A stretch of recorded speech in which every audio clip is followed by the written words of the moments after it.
Ya Allah. 35 yaşta belege. 135. Allah bundan sonra kısmet eden ömrümüzü salamat ve evlatlarının yanında olmağı nasip etsin. Amin.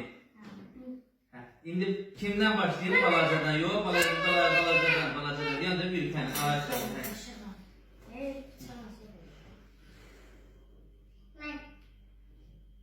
Al. Hoppa. Hoppa. Niye? O benim bir tane kızım diye. Seni gözlerim diye. Gidiyor. Hoppa. Bak.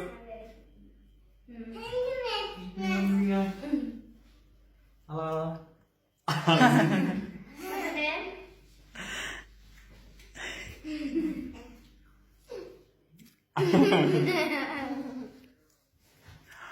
Çok sağ olun.